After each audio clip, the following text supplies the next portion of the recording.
μετρήσουμε το στήλο, τη σκιά και τη σκιά εδώ του φανοστάτη. Μετρώντας αυτά θα μπορέσουμε να βρούμε το ύψος, έτσι, του φανοστάτη και αυτό είναι μια αναπαράσταση με το πώς ακριβώς ο Θαλής μπόρεσε να μετρήσει το ύψος των πυραμίδων. Βέβαια είχα και ένα επιπλέον πρόβλημα ο Θαλής, το ότι έπρεπε να μετρήσει και τη βάση και να πάρει διαδύο, όπως είχαμε πει, θα το δούμε αναλυτικότερα μετά. Αλλά εμείς δεν έχουμε πρόβλημα με τη βάση, γιατί τη βάση τη θεωρούμε ότι είναι σημειακή. Εντάξει παιδιά, ωραία, πάμε να ξεκινήσουμε. Ωραία. Αρχικά θα μετρήσουμε το ύψος του... Ναι, εντάξει, αρκετά. Θα μετρήσουμε το ύψος αρχικά.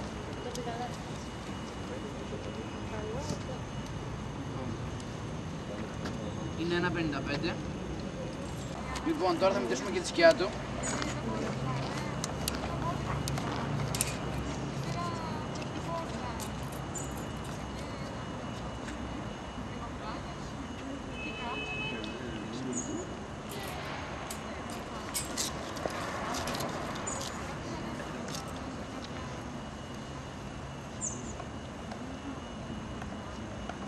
Και είναι 3 μέτρα και 60 εκατοστά. Τώρα θα μετρήσουμε και τη σκιά του φανοστάτη.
Και 15 μέτρα και 32 εκατοστά. Λοιπόν, αφού έχουμε μετρήσει το ύψος του στήλου, τη σκιά του και τη σκιά του φανοστάτη, τα καταγράφουμε και με το στήλο δημιουργείται ένα τρίγωνο από τις ακτίνες του ήλιου, το σίγμα β γάμα, όπου σίγμα β είναι το ύψος του, 1,55, β γάμα είναι η σκιά του, 3,60 και σίγμα γάμα είναι η ακτίνα του ήλιου. Μετά έχουμε ένα τρίγωνο φ α, από το φανοστάτη, όπου φ είναι το χ, το οποίο είναι το ύψος του φανοστάτη, και κ α είναι η σκιά του, 15,32. Το φ α και το σίγμα β γ είναι όμοια τρίγωνα. Άρα έχουν ανάλογες πλευρές.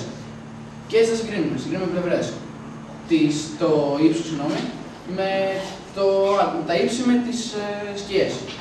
Έτσι έχουμε χ προς 1,55 ισούται με 15,32 προς 3,60. Κάνουμε χεστή γινόμενο και καταλήγουμε σε ένα συμπέρασμα ότι το χ ισούται με 6 μέτρα και 59 εκατοστά.